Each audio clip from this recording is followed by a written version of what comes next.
আসসালামু আলাইকুম। আজকে রান্না করেছি কাসকির গুঁড়ি মাঝারি সাইজের আর বাঁধো ভাজা নদীর মাছ দিয়ে আর বেগুন দিয়ে নুনাস। আসুন দেখি প্রস্তুত প্রণালী দেখাই। আর প্লিজ আমার চ্যানেলটা, আমার ভিডিওটা যদি একটুখানিও ভালো লেগে থাকে আমার চ্যানেলটা সাবস্ক্রাইব করুন, আমার পাশে থাকুন। নদীর কাসকি গুঁড়া বড় সাইজের, মাঝারি সাইজের কাচকি গুঁড়া, যেটা একটু বড় হয়, এর চেয়ে বেশি বড় হয় না কাচকি গুঁড়া, সেগুলো দিয়ে আর এই যে আরও 12 ভাজের মাছ, এগুলো দিয়ে আমি বেগুন দিয়ে নুনাস করব।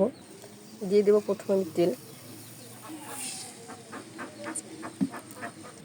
দিয়ে লবণ, দিয়ে দেবো কাঁচামরিচ, দিয়ে দেবো 3 কাপের মতো পেঁয়াজ কুচি, দিয়ে দেবো হলুদ গুঁড়ো, দিয়ে দেবো মশলা রসুন জিরা পেঁয়াজ বাটা।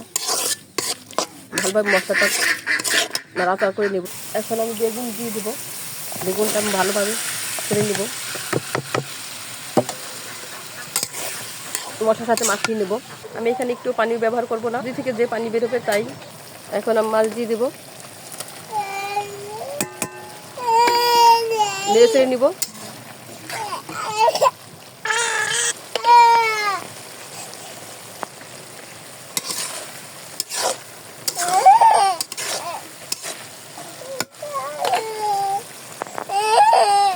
মনে করে একটা মারি গেল এইসব দাঁড়িয়ে আমি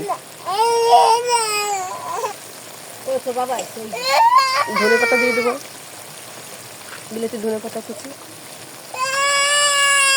হয়ে গেছে আমার রান্না। এখন আমি রান্না আমার শেষ হয়ে গেছে। আজকে এই পর্যন্ত আবার নতুন কোনো ভিডিও নিয়ে আপনাদের সামনে উপস্থিত হবো। সে পর্যন্ত ভালো থাকুন, সুস্থ থাকুন। আসসালামু আলাইকুম রহমতুল্লাহি ওয়া বারাকাতুহু।